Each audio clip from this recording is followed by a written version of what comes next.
좋아하는 민족입니다. 그래서 옛날부터 제사를 정말 잘 드리고 또 제사를 드려야만이 우리가 복을 받고 또 조상을 잘 섬겨야 행복한 삶을 산다는 그런 사상을 우리는 옛날부터 가지고 있었습니다.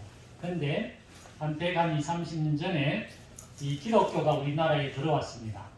그러자 우리 기독교는 제사를 드리지 않는다고 그렇게 주장했고, 그래서 많은 사람들이 이제 제사를 드리지 않기 시작했습니다. 그러니까 예수 안 믿는 사람들이 우리 예수 믿는 사람들을 이제 핍박했죠. 저들은 조상을 무시하고 아주 못된 그런 잘못된 사상을 서양에서 들고 와서 우리 민족을 망하게 한다. 그래서 옛날에 처음 우리 예수 믿는 사람들이 엄청난 핍박을 받았습니다. 천주교가 우리 기독교보다 먼저 들어왔습니다. 우리 땅에 천주교가. 근데 천주교는 제사를 드려요. 왜 그러냐? 천주교가 처음에는 제사를 드리지 않았습니다. 그런데 이게 우리가 제사 드리는 사회 속에 천주교가 들어와서 제사를 안 드리니까 우리 민족들이 천주교를 말살하기 시작했습니다. 엄청나게 죽었습니다. 그래가지고 천주교가 이제 여기에서 사람들이 이제 도저히 이게 믿음 생활이 안 되니까 사람들이 하면은 죽이니까 그것도 제사 안 드린다고 그렇게 하니까 그 이제 저 로마에 있는 아마 그쪽에 무슨 그 서신을 올렸는가 어떻게 했는지 한국은 제사를 드려도 된다. 그 제사라는 것은 조상의 예를 드리는 것이기 때문에 이 제사가 아니고 조상에 대한 예를 표하는 것이니까 드려도 된다. 그렇게 한 겁니다. 그래서 천주교는 조상의 앞에 제사 드리는 것이 제사가 아니고 조상의 예우 대우하는 것이다. 그러니까 그 제사가 아니기 때문에 제사 드려도 되고 술도 한 잔씩 해도 된다. 그래서 예수님 믿다가 제사 때문에 힘들면 천주교 가서 제사도 드리고 하나님도 믿고 아주 그래서 이제 그 핍박을 내냈어요. 근데 그 몇십 년 후에 기독교가 들어왔으면 보니까 이게 제사를 드리다 보니까 믿음 생활이 성장이 안 되는 겁니다. 그래서 이건 아니다. 기독교는 절대 제사를 드리는 것은 잘못된 것이다. 제사를 드리지 않아야 된다. 그리고 기독교는 제사를 드리지 않습니다. 술 문제도 그래요. 술도 우리나라 민족이 술을 너무 좋아하는 거예요. 그래서 이 술이 이 도를 넘어서 가정을 망치고 사회를 망치고 나라를 망치는 거예요. 그래서 이 기독교는 절대 술 먹어서는 안 된다. 술 취하지 마라. 이는 방탕한 것이고 오직 성령의 충만을 받아라. 우리가 성령님을 믿고 따르는 사람들이 술을 주님으로 따르면 되냐? 소주 주자를 그래가지고 예수님을 주님으로 모셔야 되는데 소주를 주님으로 모셔가지고 되겠냐? 그건 가정이 제대로 되겠냐? 그래가지고 술도 일단 딱 예수 믿는 사람하고 딱 두 가지 특징이 나와요. 첫째는 제사 드리지 않는다. 두 번째 술 마시지 않는다. 그죠? 왜 우리는 예수 믿는 사람은 이 두 가지를 철저하게 강조했느냐? 그게 그냥 사람의 생각에 의해서 어떤 정책을 따라서 그렇게 한 게 아니고 성경 말씀에 위조해서 우리는 그 성경 말씀을 근거로 해서 우리 믿음 생활이 이제 이렇게 하는 것이 바른 것이다. 그래서 우리가 안 하는 것이지 누가 하지 말라고 해서 안 하고 그렇지는 않은 것이다 하는 것입니다. 그러므로 오늘 이 히브리서는 우리 생활에 굉장히 중요한 것을 이야기해주고 가르쳐주고 있습니다. 왜 우리는 제사를 드리지 말아야 되는가 하는 것에 대해서 그 근거를 성경적인 근거를 히브리서에서 이야기하고 있어요. 정확하게 이야기하고 있다는 거죠. 그러니까 우리 히브리서는 우리 생활에 굉장히 중요한 하나님의 지침서다. 그렇게 생각이 됩니다. 제사는 세 가지를 충족해야 되는데 분명히 세 가지가 있어야 제사가 되는 겁니다. 첫째는 제사에 드리는 사람이 있어야 돼요. 제사장이 하는 사람이 있어야 되고, 두 번째는 제사 드리는 제물이 있어야 돼요. 제물이. 세 번째는 아무 곳이나 제사 드리는 거 아니고 꼭 장소가 있어야 돼요. 이 세 가지가 충족될 때 제사를 드린다고 이야기할 수 있는 겁니다. 그래서 지난 주일에 제가 제사를 드리는 제사장은 누구냐? 그 제사장은 예수님이다. 그걸 이야기했고요. 성소는, 그죠? 성소는 제사 드리는 곳이지 않습니까? 그럼 성소는 어디냐? 성소는 마음이다. 우리 마음이다. 이 두 가지 이야기고, 한 가지 남았죠. 한 가지는, 그러면 제물은 누구냐? 제물은 무엇이냐?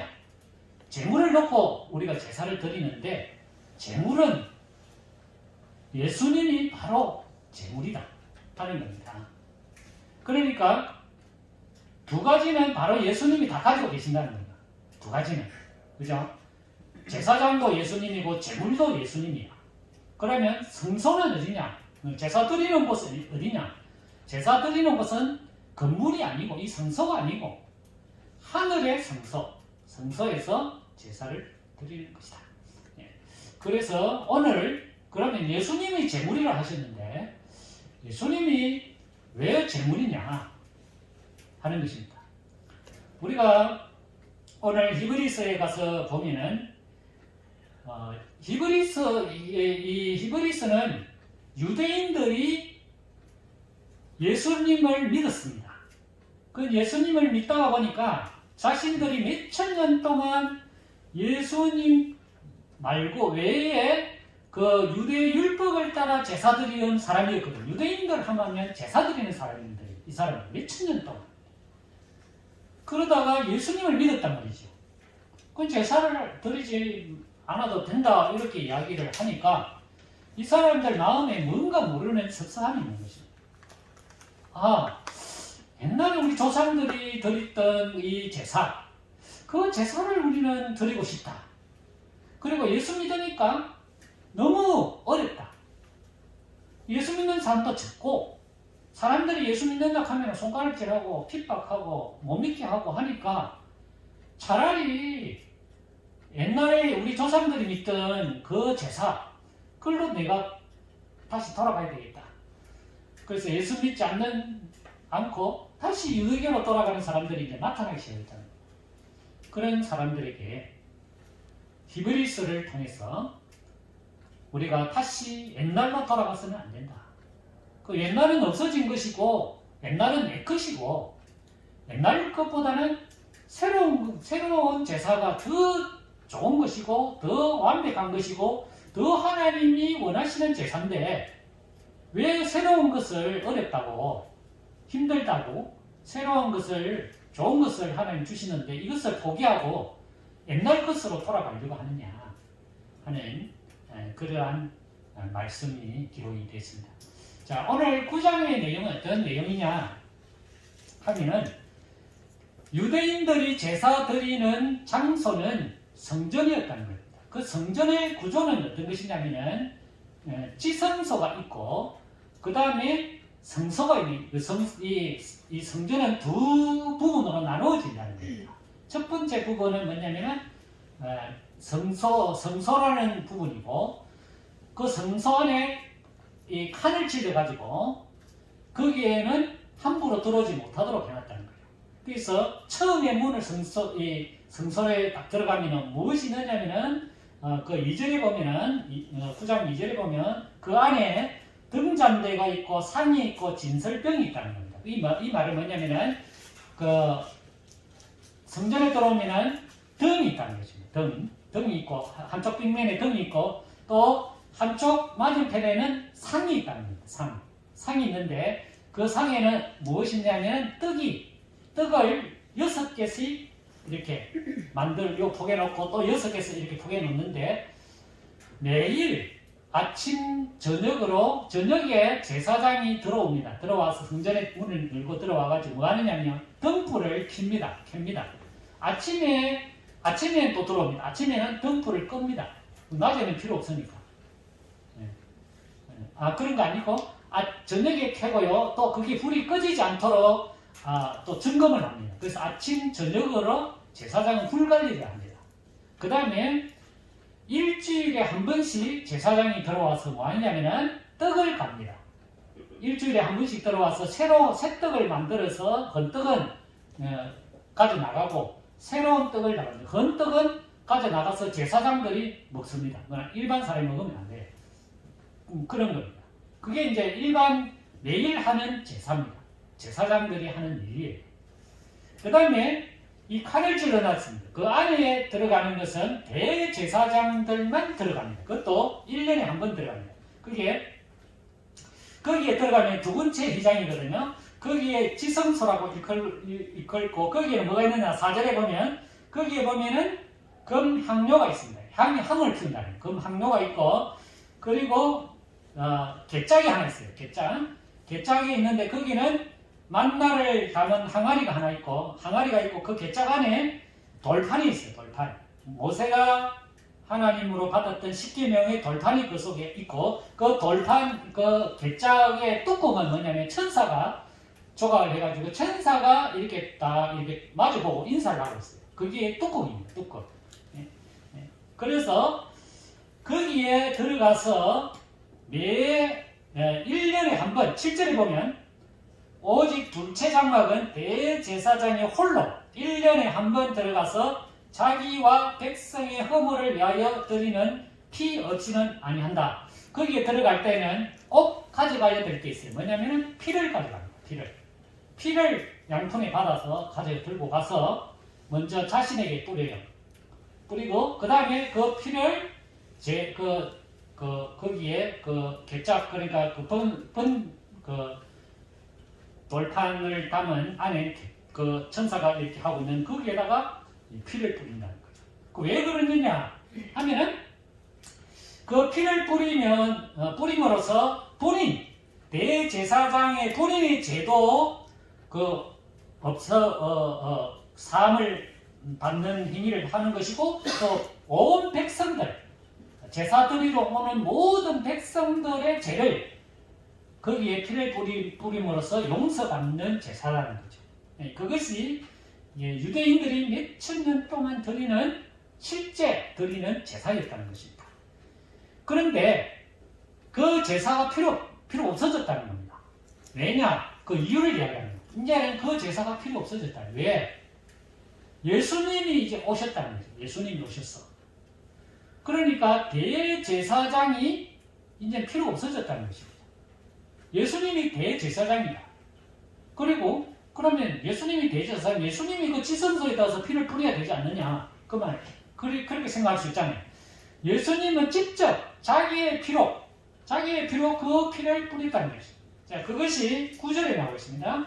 이 장막은 현재까지 비유다 이래요. 이 지금 보이는 제사, 유대인들이 매년 또 주일들마다 하던 그런 모든 제사는 비유다는 거죠. 현재까지는 비유다는 거죠. 그는 따라서 드리는 예물과 제사는 섬기는 자를 그 양심상 온전하게 할 수 있다. 그들이 드리는 제사는 한계가 있다는 것입니다. 어떤 한계? 보이는 죄는 용서받을 줄 모르나 그 속에 있는 양심, 그 속에 있는 죄는 그 제사로서는 안 된다는 것입니다.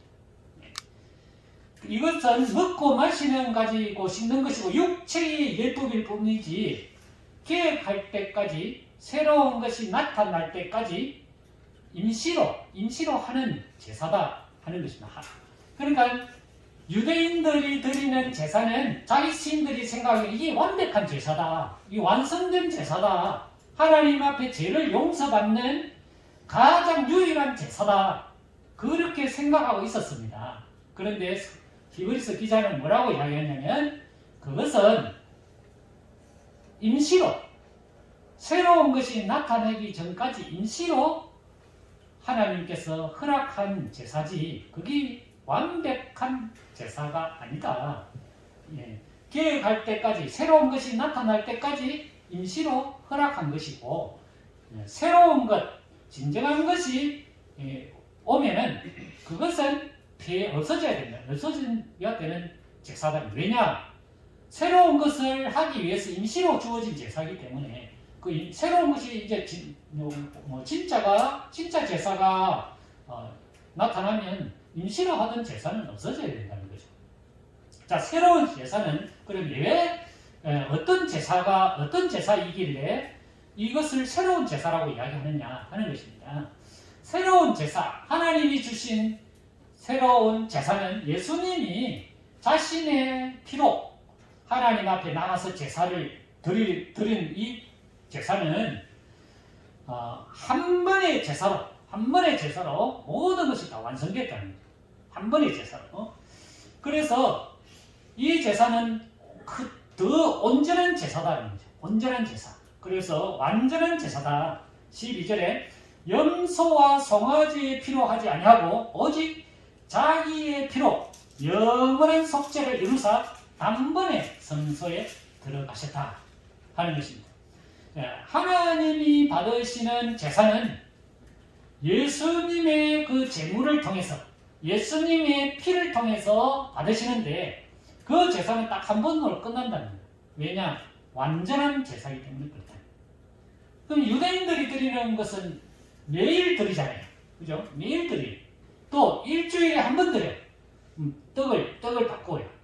그 다음에 1년에 한 번 딱 들어가요. 1년에, 그것도 부족해서 1년에 한 번씩 해야 돼요. 그 피를 가지고 들어가서 뿌려요. 그것을 수천 년 동안 한 거예요. 그러나 하나님이 완전한 제사는 하나님이 받으시는 완전한 제사는 딱 한 번으로 끝이다는 거예요. 어떤 제사? 예수님이 드리는 제사 한 번으로 끝이다는 거예요. 그걸 이야기하고 있어요. 단번에 성소에 들어가시고 영원한 속죄. 제사를 드리는 목적이 뭐냐? 우리나라 제사는 약간의 무속적인 신앙이 들어가 있습니다. 우리나라 제사는 왜? 조상을 섬기는 제사예요. 우리나라 제사는 왜 우리가 조상한테 제사를 드리느냐? 알고 보면 내 자신을 위해서 드리는 겁니다. 내가 제사를 드림으로써 우리 조상을 기쁘게 한다는 거예요. 그래서 그 조상이 우리에게 복을 준다는 겁니다. 그러므로 우리가 드려왔던 제사는 어떻게 보면 굉장히 미신적인 제사예요. 내가 이 제사를 극진히 드리고 정성껏 드리고 풍성하게 드림으로 우리 제사에 우리 조상들이 와서 그걸 먹고 우리 후손들에게 그 복을 준다는 거예요. 그래서 우리가 잘 살려면 제사를 잘 드려야 된다. 그런 뜻이에요. 근데 유대인들이 드리는 제사는 그런 차원이 아니에요. 제사를 드리는 목적이 뭐냐면 죄 때문에 드리는 거예요. 우리가 살다 보면 우리가 인간이 너무나 죄를 많이 짓는다는 거예요. 그래서 이 죄를 어떻게 하면 해결할 것인가? 이 죄가 없어야 우리가 참 평안하게 살고 평화롭게 살고 서로 사이좋게 살 수 있는데 우리 속에 자꾸 죄가 있으니까 모든 것이 다 헝클어진다는 거예요. 그래서 이 죄를 어떻게 하면 없앨까? 그것이 바로 제사를 통해서 우리가 이 죄를 없애는 것이다. 그렇게 해서 제사 드리는 민족이 유대인들이 있어요. 우리하고는 차이가 좀 있죠. 우리는 내가 복을 받기 위해서 제사 드리는 것이고 유대인들은 인간의 죄를 위해서 인간의 죄가 어떻게 하면 없어질까? 어떻게 하면 용서받을까? 그 죄는 제사를 드림으로 용서받을 수 있다. 그래서 제사를 드리는 민족이었어요. 그런데 그 제사가 매일 드려야 되고 매주 드려야 되고 1년에 한 번씩 드려야 되고 그걸 수천 년 해왔다는 거죠. 그런 제사는 불완전한 제사다는 거예요. 하나님이 주시는 완전한 제사는 한 번으로 끝난다는 거죠. 한 번으로 끝나요. 그러면 왜 한 번으로 끝나느냐 하는 것입니다. 예수님이 드린 제사는 우리가 드리는 제사하고는 차이가 있다는 거예요. 사람이 드리는, 우리 제사장이 드리는 제사와 예수님이 드린 제사는 차이가 있다는 거예요. 어떤 차이가 있느냐? 예수님이 드린 제사는 우리 속에 있는 죄를 용서하신 제사라는 거예요. 대제사장이나 유대인들이 드리는 제사는 드러난 죄를 용서받는 것이 그들의 제사였어요. 네. 그런 차이가 있는 거죠. 유대인들이 제사장들이 드리는 제사는 드러난 것. 내가 뭐 나쁜 짓을 하고 도둑질을 하고 하나님 말씀대로 살지 못한 그런 드러난 죄. 그런 것들이 너무 많다는 거예요. 그래서 그걸 용서받기 위해서 제사 드리는 거예요. 그러니까 한 번 드려가지고 안 되는 거예요. 왜냐? 자꾸 인간이 죄를 지으니까. 오늘까지는 다 이렇게 죄를 용서받았어. 그러면 다음에 죄가 없어야 되는데 그렇지 않다는 거예요. 하루를 살아도 죄가 또 짓는다는 거예요. 인간이니까. 그러니까 또 하루 그날 또 용서받아야 돼. 일주일 지나니까 자꾸 쌓이는 거예요. 그래서 또 일주일치 가져와서 또 용서받아야 돼. 일주일치 말고 1년을 모아놓으니까 죄가 너무 많은 거예요. 그래서 이 죄는 피를 가지고 용서받아야 돼요. 그걸 계속 반복한 거예요. 그러니까 그 제사는 불완전한 제사라 이거예요. 드러난 것에 대한 용서를 받기 때문에 근본적인 그 용서를 받지 못했기 때문에 인간이 계속 죄를 짓는다는 거죠. 그 예수님의 제사는 근본적인 이 죄를 없애버리는 죄예요. 그것이 바로 양심을 깨끗하게 하는 거예요. 이게 14절 하물며 영원하신 성령으로 말미암아 흠없는 자기를 하나님께 드린 그리스도의 피가 어찌 너희의 양심을 죽은 행실에서 깨끗하게 하고 살아계신 하나님을 섬기게 하지 못하겠느냐. 예수님의 제사는 우리의 속에 있는 양심을 깨끗하게 하는 제사라는 거예요. 왜 인간이 죄를 짓습니까?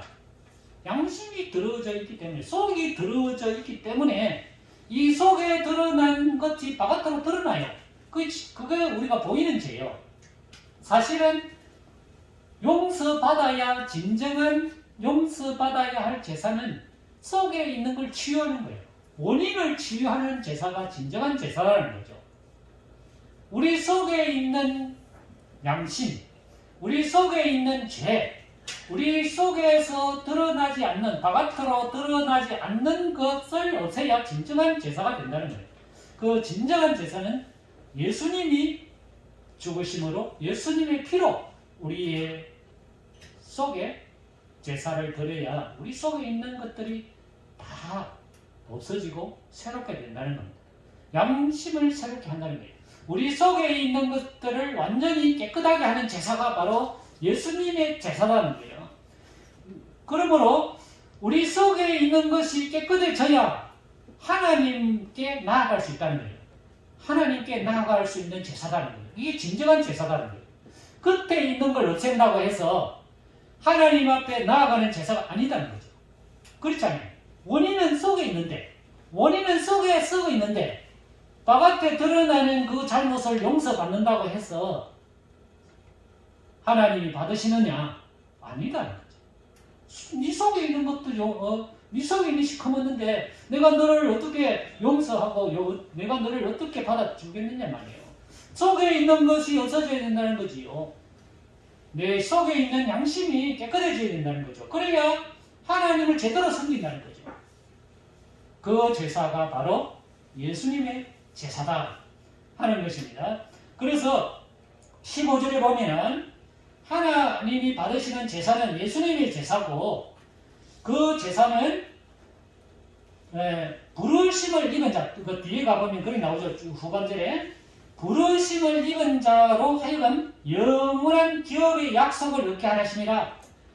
예수님이 하나님의 앞에서 제물이 돼서 죽으심으로 자신의 피로 하나님 앞에 제사 드리는 것은 부르심을 받은, 부르심을 입은 우리를 하나님의 약속, 영원한 약속을 그 제사를 받기 위해서, 하나님의 영원한 축복을 받기 위해서 그렇게 하셨다는 것입니다.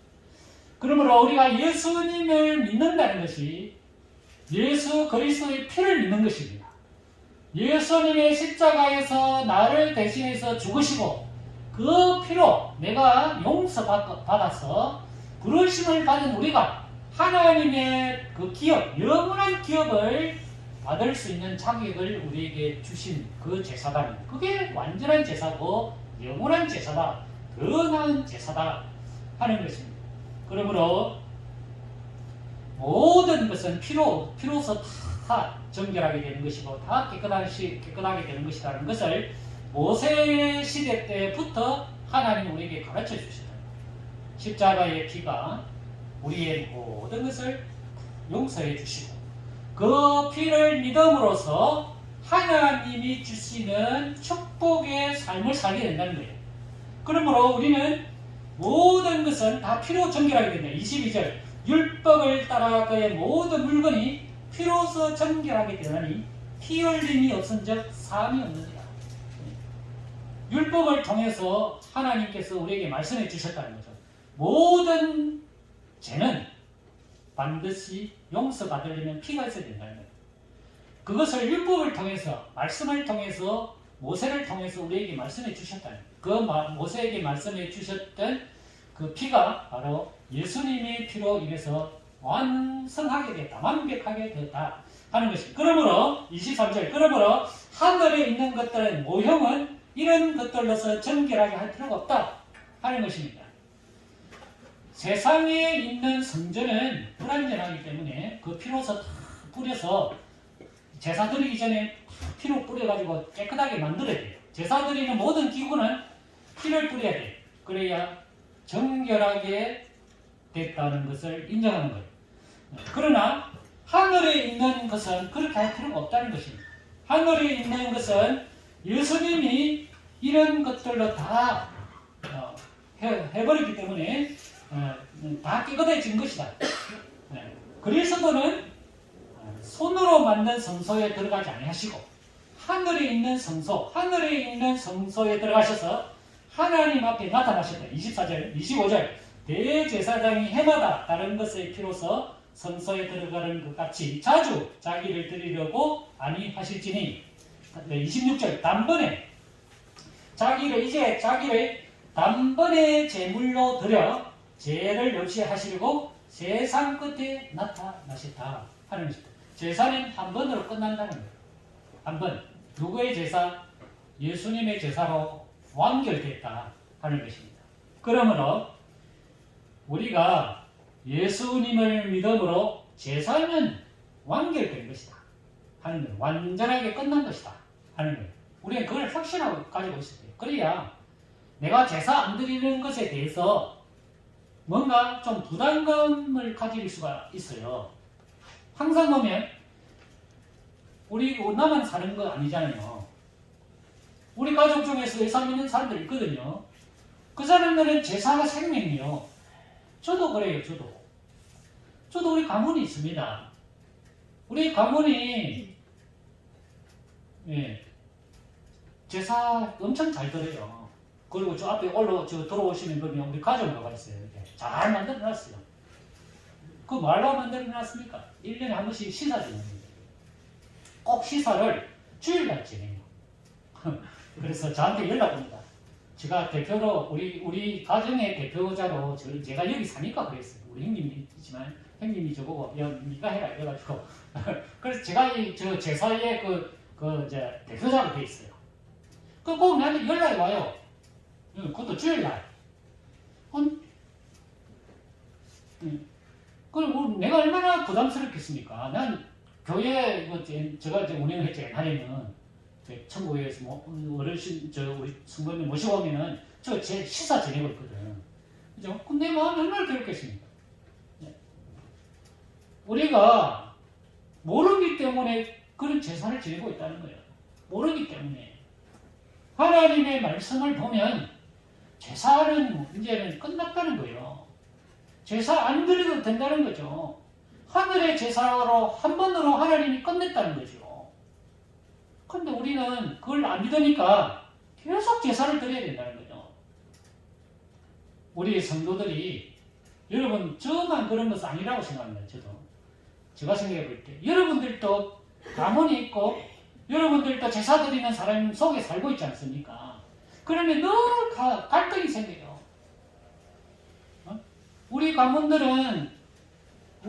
가문이 잘 돼갖고 제사 되는데 너희들은 교회 간다고 제사도 안 드리고 그렇게 하느냐 늘 핍박을 받거든요. 죽을 때까지 핍박을 받아요.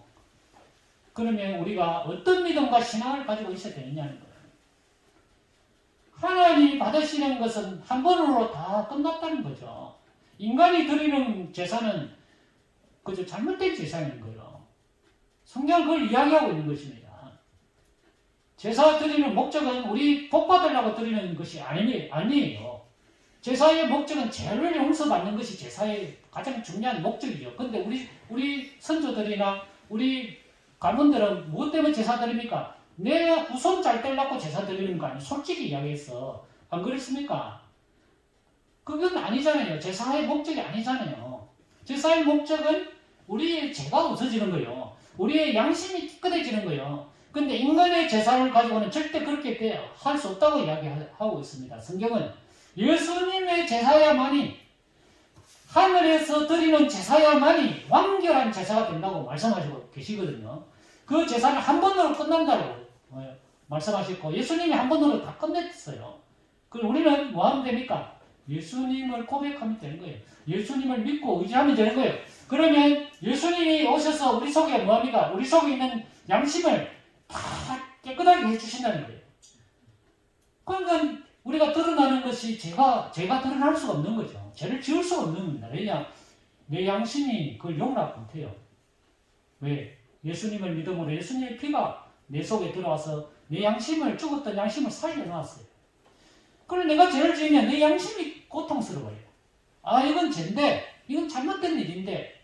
그래서 하나님 앞에, 하나님, 내가 참 이게 죄인 줄 알면서도 어쩔 수 없어서 내가 이렇게 했는데 용서해 주십시오. 그래서 용서받는 거예요. 그게 기도예요, 여러분. 그게 제사예요. 하나님 앞에 드리는 제사란 말이지. 그래서 우리는 완결하게 사는 거예요. 하나님이 이제는 대제사장이 해마다 피를 가져와서 자꾸 드리는 제사, 이제 끝났다 하는 것입니다. 26절.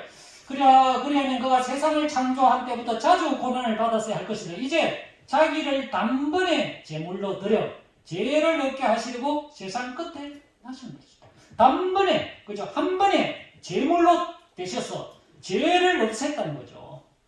그게 예수님의 제사예요. 예수님의 제사는 한 번으로 완벽하게 제사가 완성됐다. 그러므로 우리 예수 믿는 사람 제사 안 드려도 된다는 거예요. 그죠? 예수 믿는 사람은 제사와 상관이 없는 사람이 된 겁니다, 여러분. 확신해야 돼요, 확신. 모르니까. 이 제사에 대한 것을 모르니까 자꾸 제사를 강조하고 제사를 드리려고 애를 쓴다는 겁니다. 그 제사를 좀 드려야 뭔가 내 마음이 불안한 거예요. 내 제사를 드려야 조상의 복을 받는다고 생각하여. 잘못된 것입니다. 그죠? 잘못된 것입니다. 그래서 제사 많이 드리는 가문일수록 빨리 망해요. 왜 그런지 아세요?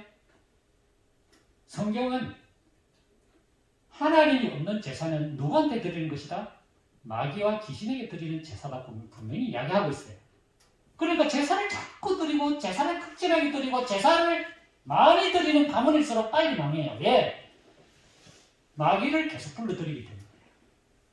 그죠? 마귀가 온 거는 우리를 죽이고 우리를 망하게 하고 우리를 패망하게 만드는 것이 마귀가 하는 짓이잖아요. 목적이 그런 거예요.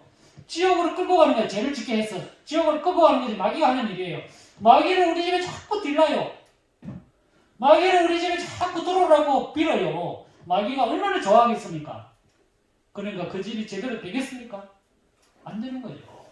그거를 모르고 있다는 거죠. 그죠? 우리는 그걸 알았어요. 제사는 끝났다. 하늘의 제사가 진정한 제사고 한 번으로 끝나는 것이다. 그 제사는 우리 속에 있는 죄가 다 용서받는 것이고 우리 양심이 다 살아나는 하나님의 제사, 예수님의 제사다. 내 양심이 자꾸 굳어지려고 생각하면 주님을 믿고 주님의 피를 자꾸 발라 십자가를 자꾸 쳐다봐요.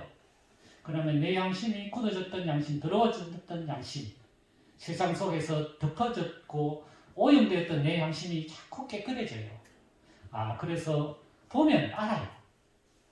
이건 내가 해야 할 일이 아니다 하는 걸 알아요. 그거는 직관적으로 알아요. 예수님을 제대로 믿었다면 그 직관적으로 오는 거예요. 이건 내가 해야 할 일이 아니구나. 내 양심이 용납 안 하는 거예요. 양심을 살리는 제사가 진정한 제사예요. 그 다음에 10장에 보면 이 1절에 율법은 장차 올 좋은 일의 그림자다예요. 지금 모세를 통해서 유대인들이 드리는 제사는 앞으로 좋은 제사가 온다는 그런 그림자라는 거예요. 그리고 참 현상이 아니다. 그래서 해마다 늘 드리는 같은 제사로는 나오는 자들을 언제나 온전하게 할 수 없다. 그렇죠? 늘 드리는 것은 완벽한 제사가 아니다. 또 죄를 지으면 또 제사 대해야 되고, 또 생각나면 또 해야 되고, 그거는 끝없이 반복해야 되는 제사다 이거예요. 그걸 언제까지 할 것이냐? 죽을 때까지 그렇게 하고 살아야 된다는 거지. 여러분, 그런 것보다 예수님 믿고 한 번으로 끝난 제사와 평생 제사의 종이 돼가지고 제사를 드림으로 인생을 마감하는 인생과 그 차이가 얼마나 나겠습니까? 여러분. 우리는 한 번으로 끝난 제사를 우리가 미련 없이 그것을 생각해서는 안 된다는 거죠. 그래서 3절에 보면 그러나 이 제사들에는 해마다 죄를 기억하게 하는 것이 있나니 이는 항소와 염소의 피가 능히 죄를 없이하지 못함이라. 왜 그 유대인들은 해마다 주일마다 날마다 제사 드려야 되느냐? 불완전하기 때문에 그렇다는 거예요. 염소와 항소 피는 완벽하지 않다. 죄를 없애지 못한다. 그 피를 가지고는 오직 예수님의 피만이 완벽한 죄의 용서가 있는 제사다. 그것이 하나님의 뜻이다. 그리고 그걸 이야기하고 7절 이에 내가 말하기를 하나님이 보시옵소서 두루마리 책에 나를 가리켜 기록한 것 같이 하나님의 뜻을 행하려고 왔다. 예수님이 오신 이유는 하나님의 뜻을 행하기 위해서 이 땅에 왔다는 거죠. 하나님의 뜻이 뭐냐? 제사를 종결하고 인간의 제사를 종결하고 하나님의 제사를 완수하는 것이 하나님의 뜻이라는 거죠. 그 뜻을 행하려고 오셨다. 그래서 하나님의 뜻은 예수님을 통해서 제사를 완성하는 것이 하나님의 뜻이었다. 그래서 예수님 십자가에서 죽으셨다는 거예요. 그 십자가의 죽으심은 제물이 되기 때문에 피가 있어야 되기 때문에 십자가에서 피로 우리의 죄를 용서하기 위해서 제물이 되시기 위해서 이 땅에 오시고 그것이 하나님의 뜻이었다 하는 것입니다. 그래서 예수님이 십자가에 달리기 전에 하나님이여 내 뜻대로 마시고 아버지 뜻대로 하시기를 원하나이다. 그랬어요. 그렇죠? 우리는 예수님이 이 땅에 오신 것은 예수님이 자기의 일을 하기 위해서 오신 것이 아니고 하나님의 뜻을 이루기 위해서 오셨다는 거예요. 그 하나님의 뜻이 뭐냐? 십자가에 죽으시는 것이 하나님의 뜻이었어요. 그래서 예수님이 하나님 나는 십자가에 지기가 너무 두렵고 힘듭니다. 왜? 인간이니까. 얼마나 힘들겠어요. 살아있는 사람을 그죠? 창을 찔러가지고 피를 흘리게 해서 그 생생한 고통을 겪으면서 죽도록 만드시는 게 인간이 감당할 수 있는 그 한계를 뛰어넘지 않습니다. 그게 너무 힘들고 어렵다는 거예요. 그래서 할 수만 있는 대로 이 잔을 피하게 해달라고 이야기하셨습니다. 기도했습니다. 그러나 예수님은 이것이 하나님의 뜻이라면 내가 순종하며 나아가겠습니다. 내 뜻대로 마옵시고 아버지의 뜻대로 하시옵소서. 그래서 그 아버지의 뜻을 이루기 위해서 십자가에서 죽으셨다는 것입니다. 그러므로 그 뜻을 따라서 예수님은 한 번에 자신을 드림으로써 우리가 거룩함을 얻게 됐다는 거죠. 염소와 송아지의 피는 불완전합니다. 그러나 예수님 피는 완전한 피예요. 그래서 그 피를 바른 사람은 거룩하게 되는 것입니다. 우리가 십자가를 바라봐야 할 이유가 그 여기 있는 것입니다. 늘 십자가를 바라봐야 돼요. 그 십자가를 바라본다는 것은 나무의 십자가를 바라보는 것이 아니에요. 이 나무의 십자가가 상징하는 뜻은 여기에 피가 있다는 것입니다. 예수님의 피가 있다는 것입니다. 예수님의 피가 내 속에 흘러 넘쳐야 되는 거예요. 그래야 되는 것입니다. 그래야 우리가 거룩함에 이르게 되는 것입니다. 하나님은 거룩하신 분이기 때문에 더러운 사람을 만나지 않습니다. 우리가 거룩하게 되는 유일한 그 길은 예수님의 피를 바르는 것입니다. 예수님을 의지하는 것입니다. 예수님을 바라보는 것입니다. 예수님을 날마다 붙드는 것입니다. 십자가를 날마다 내 속에 십자가의 그 보혈의 피가 내 속에 계속 들어오도록 하셔야 됩니다. 그러면 내가 거룩하게 되는 것입니다. 내가 거룩한 일을 해서 거룩하게 되는 게 아닙니다, 여러분. 내가 좋은 일을 해서 하나님 앞에 가는 것이 아니에요. 십자가의 피를 발라야 되는 거예요. 십자가의 피를 내 속에 늘 넘치도록 해야 돼요. 내 속에 있는 십자가를 잘 발라야 돼요. 자꾸 제가 생각나고 자꾸 하나님 뜻 외에 다른 것이 자꾸 보이면 거기에 내 의지가 담겨있기 때문에 그럴 것입니다. 내 의지와 내 욕심과 내 욕망을 죽이는 방법은 십자가의 피를 발라야 됩니다. 그러면 내 의지가